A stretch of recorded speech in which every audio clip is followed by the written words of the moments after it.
Vous suivez Star 21 TV. Mesdames et messieurs, bonsoir et bienvenue dans cette édition d'information dont voici le sommaire. L'école guinéenne continue à souffrir suite à des conditions très précaires auxquelles elle est confrontée. La confection des tables bancs perdure encore dans les couloirs du MENA malgré les 85 milliards offerts par le chef de l'État. Peu des éducateurs du football guinéen sont à l'école technique de Nongo. 60 encadreurs des clubs informels sont concernés à ce sujet qui a débuté ce mardi. C'est tout pour les titres. Les détails, c'est dans un instant. Une fois encore, bonsoir et merci de nous choisir pour vous informer. Comme annoncé dans le sommaire, l'affaire de 85 milliards alloués au ministère de l'Éducation nationale et de l'alphabétisation par le chef de l'État visant à équiper les écoles de table-banc donne libre cours à toutes les interprétations. Ce mardi, une de nos équipes a rencontré le responsable de la communication du MENA qui a apporté des précisions. Suivez ce reportage de Kadiatou Bari et Moustapha Diani. C'est un montant de 85 milliards alloué au ministère de l'Éducation nationale et de l'alphabétisation par le chef de l'État. Il est destiné à l'équipement des écoles en table-banc pour mettre fin au pléthore dans les salles de classe. A été annoncé. Et depuis, nous nous sommes mis à la tâche, en un premier temps, en essayant de choisir pour Conakry, à travers un appel d'offres, un entrepreneur qui va prendre ce marché et qui, au plus vite possible, puisse commencer à soulager les élèves et les parents d'élèves de la région de Conakry, de la Basse-Côte, pour être plus précis. Cet appel d'offres pour Conakry et Grand Conakry avait été lancé et l'appel d'offres, l'entreprise qui a bénéficié de l'appel d'offres a pu écouter le département et s'est mise à la tâche sous fonds propres, donc sur préfinancement, et a commencé à confectionner les tables bancs. Le responsable de communication précise que ce montant est pour le moment logé au trésor public et aucun décaissement n'a été effectué. Ce montant, jusque là où je vous parle, nous n'avons pas encore eu un franc, donc il n'y a pas eu de mise à disposition. Si le MENA était en possession de ce montant, tel qu'annoncé, peut-être qu'on serait avancé aujourd'hui.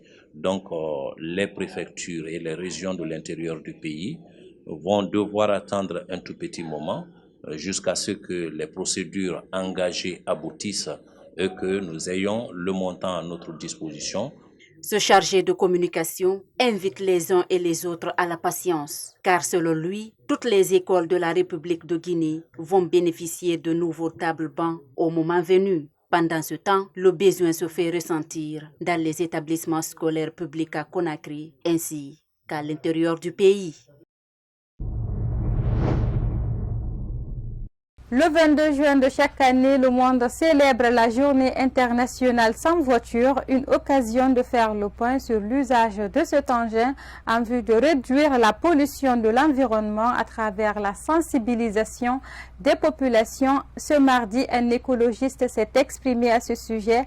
Suivez ce reportage de Mariam Bari et Ibrahima Khalil Silla. Ce mardi 22 juin 2021, l'humanité a célébré la journée internationale sans voiture. L'objectif vise à sensibiliser la population sur l'usage de la voiture en vue de réduire la pollution atmosphérique. Cet écologiste explique le rôle que jouent les engins roulants dans la pollution de l'environnement. Les voitures polluent parce que, à travers leurs échappements également, il y a ce qu'on appelle le gaz carbonique, le CO2 qui se dégage. Et 70% de la pollution mondiale est causée par ce qu'on appelle le CO2. Quand on parle de CO2, entendez par là le gaz carbonique. Alors qu'au niveau du transport, il y a 30% de pollution atmosphérique qui est produite par le transport. La production également dépend non seulement du trajet, de l'engin et également des passagers qui sont à bord et la nature également du trajet. Plus loin, cet activiste affirme que l'usage de la voiture n'est pas sans conséquences. Ça va entraîner la destruction de la couche d'ozone et les rayons de soleil auront beaucoup plus d'impact sur nous. C'est pourquoi nous allons constater une très grande chaleur Également, les inondations que nous constatons, c'est aussi dû à cette augmentation de température, la fonte des glaciers au niveau de l'Arctique ou de l'Antarctique.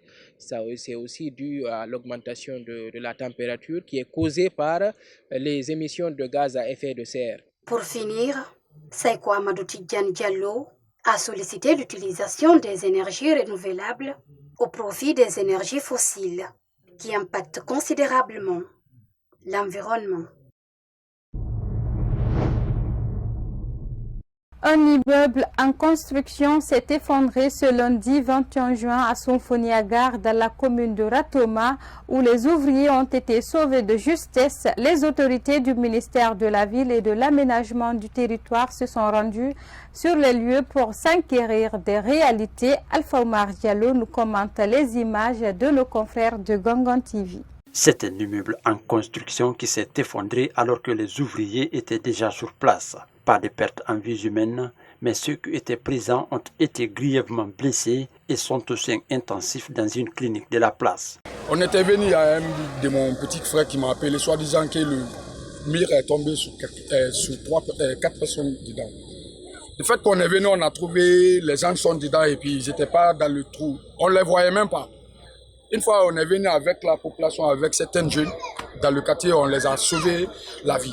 Mais pour les sauver, et puis c'est pas facile. Aussitôt informé, le chef de quartier de Sonfonia s'est rendu sur les lieux. Après son constat, il charge l'ingénieur. C'est d'interdire les travaux de ce genre, sans les bons techniciens, sans se référer à l'habitat, sans avoir les documents d'urbanisme et de l'habitat. L'architecte qui est là, est-ce qu'il est agréé ou pas? Tout ça, c'est une erreur technique. Là, quand il y a des dégâts, l'intéressé supporte les coûts. Ibrahima Kourouma, présent sur les lieux avec son équipe, a annoncé de nouvelles mesures. Nous allons reprendre les opérations de déguerpissement, nous allons reprendre les opérations de démolition de tout ce qui est anormal et qui construit les encombrants à la source, les sources d'inondation, nous allons reprendre les opérations comme on le fait chaque année. Cet autre effondrement relance le débat sur le non-respect des normes liées à la construction d'immeubles en Guinée. Ces derniers temps, le viol, notamment sur mineurs, est devenu un fléau qui gangrène la société guinéenne. Face à cette situation, des citoyens rencontrés par nos reporters ont exprimé leur indignation et invitent les parents ainsi que l'État à plus de responsabilités pour éradiquer ce fléau. Mariam Kindibari et Ibrahima Paye Kamara pour le reportage. Les violences faites aux jeunes filles en Guinée sont devenues monnaie courante. Des bébés, des mineurs ou encore femmes, aucune trace d'âge n'est épargnée de cette pratique néfaste perpétrée contre la gente féminine dans le pays. Ce père de famille tente de donner les raisons du viol. Il y a plusieurs facteurs qui sont liés à ça, notamment la façon dont les jeunes filles s'habillent, mais il y a aussi un facteur éducationnel. Les parents aussi doivent beaucoup veiller sur le mode vestimentaire de leurs filles, mais aussi procéder aussi à l'éducation sexuelle des enfants. Pour le viol sur mineurs et des jeunes filles adultes, Fatoumata Keita estime que les raisons sont dues en partie au comportement des filles elles-mêmes. Cette affaire de viol est souvent due au mode vestimentaire des filles. Des fois, elles sortent à moitié nues. Et certains hommes aussi sont attirés par les accoutrements pareils. Soit ils se jettent sur toi du coup, ou tentent de t'avoir à tout prix. Le changement de mode vestimentaire chez les filles, le contrôle parental et la sensibilisation sont les propositions faites par la plupart de nos intervenants pour éradiquer ce fléau dans nos sociétés.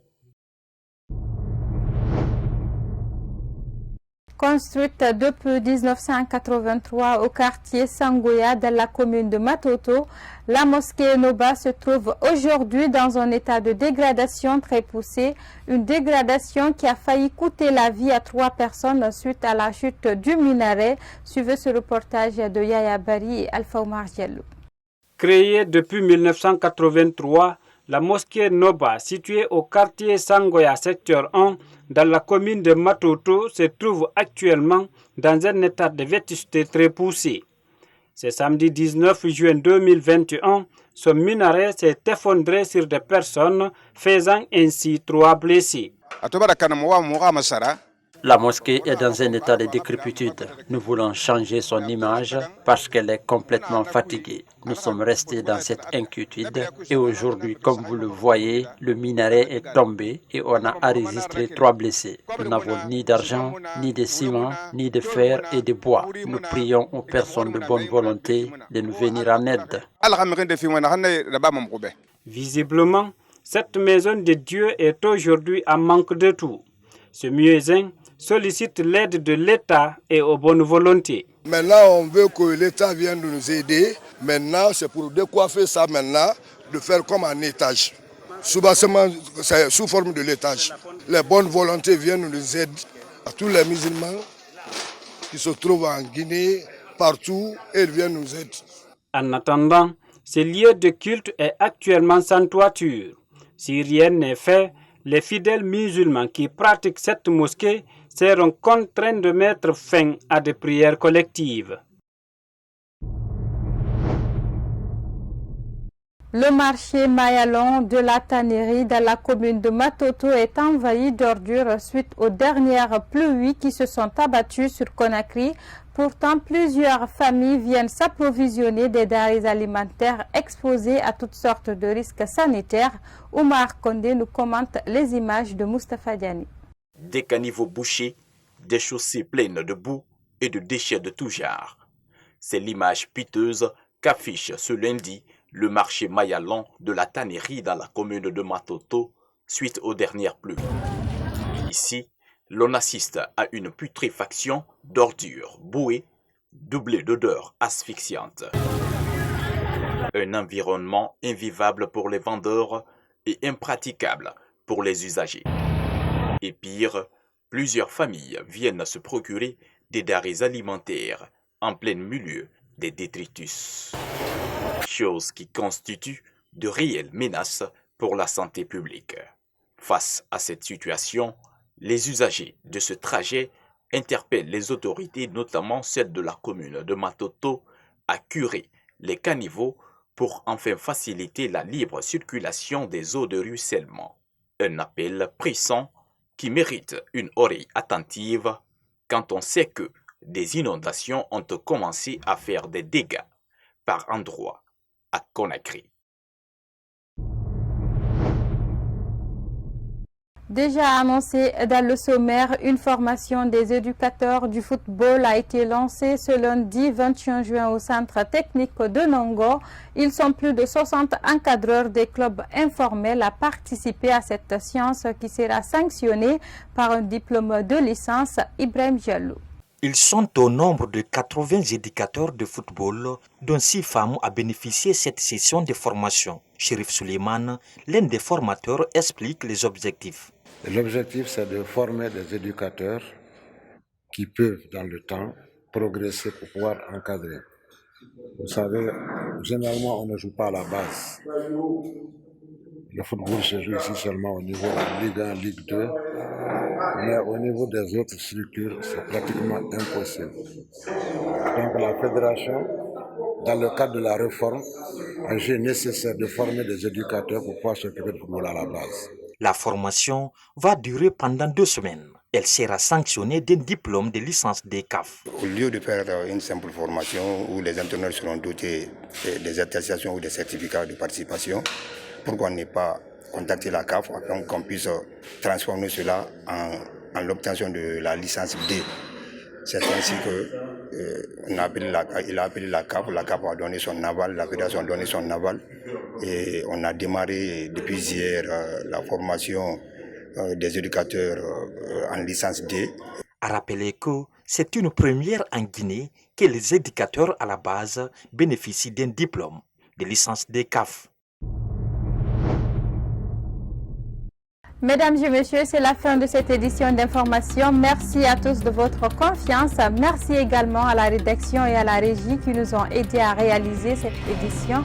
Restez en compagnie de nos programmes. Au revoir.